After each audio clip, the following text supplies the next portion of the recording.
saat ini telah berkembang sangat pesat. Bahkan anak-anak didik kita juga ikut ambil bagian dalam perkembangan tersebut. Tetapi terkadang saking asiknya berselancar di dunia maya hingga merupakan tugas pentingnya tubuh, yaitu untuk aktif bergerak. Padahal sama-sama kita ketahui kebugaran merupakan salah satu elemen penting untuk hidup aktif di masyarakat. Dengan memiliki tubuh yang bugar, maka jaminan untuk hidup dengan lebih baik menjadi salah satu langkah yang kita dapatkan. Melalui pendidikan kebugaran jasmani, peserta didik diharapkan mampu mengembangkan dan menjaga daya hidup aktif dan sehat melalui aktivitas permainan tradisional yang familiar di kalangan mereka. Salah satu alasan pemilihan permainan tradisional sebagai media menunjukkan kebiasaan gerak pada peserta didik adalah aktivitas permainan merupakan bagian dari dunia anak. Bahkan dalam konteks belajar pun motivasi dan keikutsertaan peserta didik akan lebih tinggi ketika sebuah permainan dilakukan. Selanjutnya, dengan tema permainan tradisional ini, kita beri kesempatan pada peserta didik untuk mengeksplor pengetahuannya terkait dengan ragam permainan tradisional yang akan mereka pilih. Dengan memberikan pilihan, diharapkan mereka muncul kesadaran akan tanggung jawab yang akan dipilih. Yang kedua, ada tujuan. Tujuannya yaitu menumbuhkan 4C. Ada communication, collaboration, critical thinking, dan creativity. Menumbuhkan kesadaran akan pentingnya aktivitas gerak untuk meningkatkan kualitas kebugaran diri. Yang ketiga, meningkatkan pemahaman diri tentang ragam aktivitas gerak yang bisa dilakukan untuk mengisi waktu luang dengan memanfaatkan lingkungan sekitar. Capaian, langkah, dan hasil. Jadi dalam menuju program ini ada beberapa yang akan kita tuju, yaitu capaian, langkah, dan hasil. Untuk capaiannya, satu, menumbuhkan keterampilan 4C pada peserta didik. Yang kedua, meningkatkan pemahaman tentang komponen kebugaran jasmani. Yang ketiga, mempunyai referensi aktivitas gerak yang banyak untuk kegiatan sehari-hari. Untuk langkahnya, berkoordinasi dengan kepala sekolah, wali kelas, dan tenaga pendidik, dan pembagian tugas. Penjelasan proyek yang akan dilaksanakan, penetapan komponen kebugaran dan permainan tradisional oleh murid. Untuk hasilnya, guru PJK sebagai lokomotif, wali kelas dan tenaga pendidik sebagai fasilitator, peserta didik sebagai penggagas event, pengelola kegiatan, narasumber, peserta permainan dalam permainan, dan juga sebagai analis kebugaran jasmani. Struktur program untuk step 1 persiapan, step 2 perencanaan, step 3 pelaksanaan, step 4 evaluasi, dan step 5 festival. Kegiatan kurikuler dan tertuang di Kadin sekolah. Peserta didik, kegiatan mulai pada bulan Februari tahun 2025. Untuk tanggalnya bisa menyesuaikan di Kadin. Pembinaan kepala sekolah, koordinator pelaksana guru PJK, guru dan tenaga pendidik sebagai fasilitator. Untuk kekuatan aset sekolah, kepala sekolah dan guru saling mendukung kegiatan program dan profesional. 2. Peserta didik yang terlibat dalam kegiatan. 3. Fasilitas sekolah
keselamatan peserta didik ketika kita diberi kesempatan untuk melaksanakan secara mandiri juga menjadi tantangan.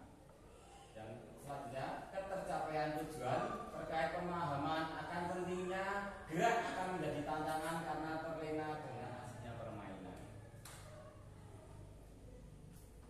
Yang terakhir, solusi. Proyek ini adalah sebuah pionir untuk mengembangkan proses pembelajaran yang baru bagi proses pembelajaran PJOK ke depan, sehingga tantangan tersebut akan kita minimalisir dengan kegiatan, yaitu dengan cara pemahaman mendalam dari inti pendidikan kebugaran dan juga tujuan utama dari pelaksanaan proyek, yaitu untuk meningkatkan keterampilan SPACE peserta didik. Yang terakhir, terima kasih.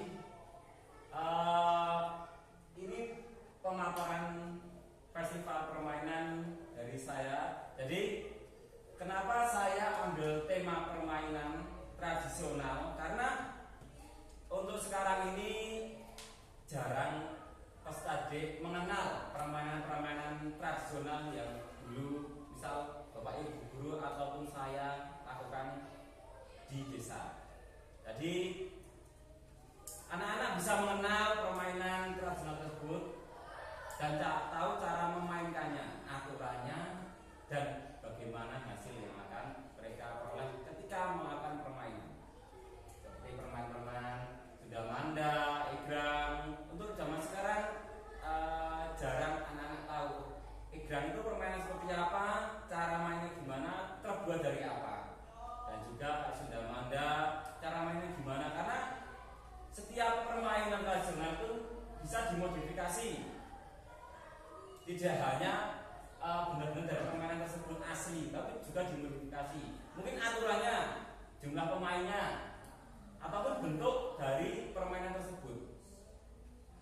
Maka saya mengambil rencana tindak lanjut tentang permainan tradisional untuk menambah wawasan peserta didik di SD Bantul kedua terkait permainan tradisional. Mungkin sekian pemaparan dari saya. Mungkin ada Bapak Ibu yang ingin bertanya terkait pemaparan yang saya lakukan siang ini. Monggo Bapak Ibu boleh bertanya. Ada yang mau bertanya? Oke, Bu Atika, monggo. Tadi pemaparan pada bagian struktur program. Ada istilah kegiatan kurikuler. Bisa dijelaskan apa itu? Ya, matur suwun Bu Atika. Jadi kegiatan kurikuler itu suatu kegiatan yang ada di sekolah. Jadi kegiatan untuk menguatkan atau memberi pemahaman khusus untuk peserta didik. Ya. Sebagai misal katakanlah anak-anak itu belum bisa calistung. Nah, kita membuat program, misal program calistung untuk membantu pengetahuan atau memperlancar dalam belajar anak. Itu bisa, karena program itu untuk menguatkan, tapi di dalam sekolahan. Jadi program kurikuler itu untuk menguatkan atau menambah pemahaman peserta didik di dalam sekolahan. Itu dibuat rencana dulu. Di kelas kita, misal kelas 1, berarti ada beberapa anak yang belum bisa calistung, karena suatu keberhasilan anak dalam belajar itu calistung itu berperan aktif. Jadi memberi program, misal hari Senin, hari Selasa, jam sekian pulang sekolah ada jam tambahan calistung.